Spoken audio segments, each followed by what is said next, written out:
तो पहले ही जिसका उसका व्यवहार से या उसकी बॉडी से ही हम नाप पाएंगे, क्योंकि इंस्ट्रूमेंट तो हम लेकर साथ घूम नहीं सकते। तो हमने तो उसकी बिहेवियर से, जो बॉडी लैंग्वेज है उससे उसका चेक करना है कि जिनका बीपी हाई रहता है, जो जिनके अंदर ओवर थिंकिंग है, तो वो ये इस वेव में रहते हैं, बहुत ज्यादा उनकी फ्रिक्वेंसी है वो हाई रहती है। सांस जल्दी जल्दी आते हैं, सांस बहुत जल्दी जल्दी छोटे छोटे आते हैं।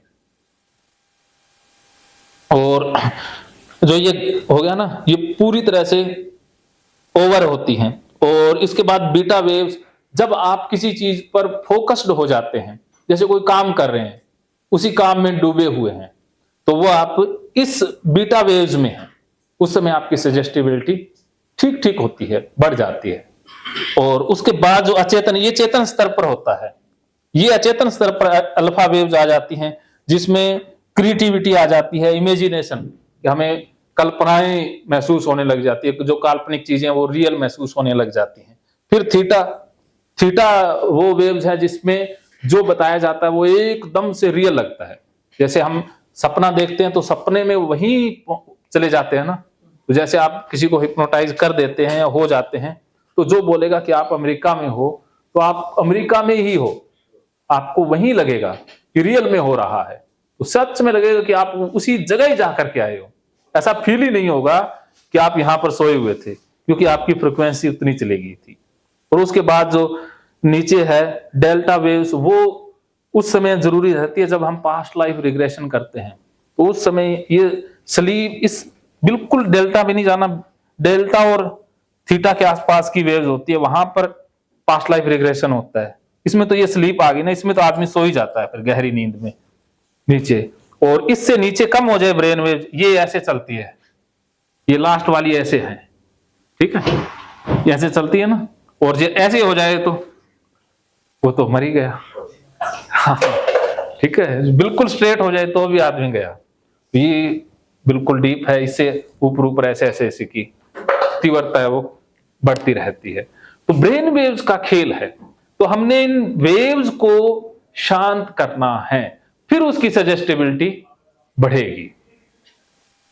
तो उसके तरीके हैं, वो आपको सिखाएंगे कि हमने अपनी ब्रेन वेव्स को शांत रखना है, क्योंकि जब हम अशांत होंगे तो हमारी सजेस्टिबिलिटी लो होगी, तो ना तो हम किसी चीज पे कंसंट्रेट कर पाएंगे, फिर हमारा कंसंट्रेशन नहीं लगेगा। जैसे आपने देखा होगा कई बार ऐसा होता है कि किसी चीज पर ध्यान लगता ही नहीं है, मोबाइल देखने लग जाते हैं, 2 मिनट में करते हैं ये कर लें, फिर लगता है वो कर लें, फिर उठ के इधर बैठ जाते हैं, कभी उधर चले जाते हैं। तो ऐसे बंदों को हिप्नोटाइज नहीं किया जा सकता तब तक जब तक कि उनकी ब्रेन वेव्स शांत ना हो। तो उनको शांत किया जाता है, वो अपने तरीके हैं और मेडिकल लाइन के तरीके हैं, और मेडिकल लाइन के तरीके हैं वो हमारे लिए वर्जित हैं, उनका हम इस्तेमाल करेंगे नहीं, तो उनके बारे में हमें जानने की जरूरत नहीं है, क्योंकि वो हमारे लिए इलीगल हो जाएंगे, क्योंकि हम उसके लिए ऑथराइज्ड पर्सन नहीं है किसी भी मादक द्रव्य के द्वारा किसी के मन को शांत करना। तो हम अपने साइकोलॉजिकल जो मेथड है उन्हीं को ही जानेंगे। तो सजेस्टिबिलिटी का कंसेप्ट बहुत महत्वपूर्ण है।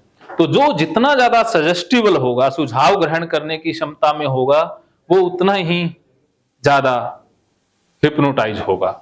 जैसे कुछ लोग ज्यादा जल्दी बीमार होते हैं क्योंकि उनकी ब्रेन वेव्स है ना यहां रहती है, वो लो रहती है, हमेशा वो शांत प्रवृत्ति में होते हैं, हाँ इमोशनल से होते हैं बढ़िया, तो उन वो सजेस्टिबल ज्यादा होते हैं। तो गलती से वो क्या करते हैं कि नेगेटिव बात को भी एक्सेप्ट कर लेते हैं, तो फिर उनके साथ बीमारियां ज्यादा आएंगी।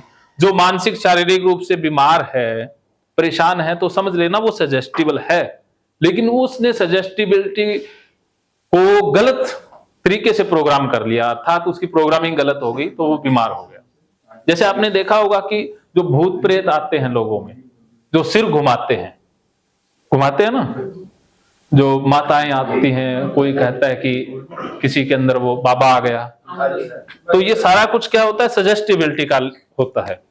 तो अब देखो, एक तो उनकी सजेस्टिबिलिटी हाई है कि वो बचपन से चीजों को सच मानते आए हैं, और वो सुन लेते हैं भूत प्रेतों की कहानियां या आसपास में कौन मरा, तो वो उनके अचेतन मन में तो है ही ना। तो अब क्या है कि एक समय बाद वही चीजें उनके साथ होने लग जाती हैं, उनकी सजेस्टिबिलिटी का कमाल है। और बाबा उनको कहता तुम ठीक हो, वो निकाल दिया भूत, ठीक हो जाते हैं, क्योंकि वो सजेस्टिबल तो है ही। जो सजेस्टिबल है इसीलिए तो वो बीमार हुए थे। तो ऐसे जो लोग हैं जिनके साथ इस तरह की घटनाएं आती हैं, उनको 1 घंटे में भी ठीक किया जा सकता है, क्योंकि वो बीमार वही लोग ऐसे होते हैं जो ज्यादा सजेस्टिबल हैं, और जो बिल्कुल सजेस्टिबल लो हैं उनके साथ बीमारियां भी अलग आएंगी। उनको क्या होगा कि एक तो नींद ना आने की समस्या कई बार होती है, और दूसरा ओवर थिंकिंग, कि उनका मन अशांत रहता, मन रुकता ही नहीं है, विचार उनके नहीं रुकेंगे, विचार उनको भगाते रहते हैं, वो टिक कर नहीं बैठ सकते, तो वो उसकी समस्याएं हैं। तो अलग अलग सजेस्टिबिलिटी पर अलग अलग तरह की समस्याएं आ सकती हैं। ठीक है, तो सम्मोहन में हमारी सजेस्टिबिलिटी बढ़ जाती है।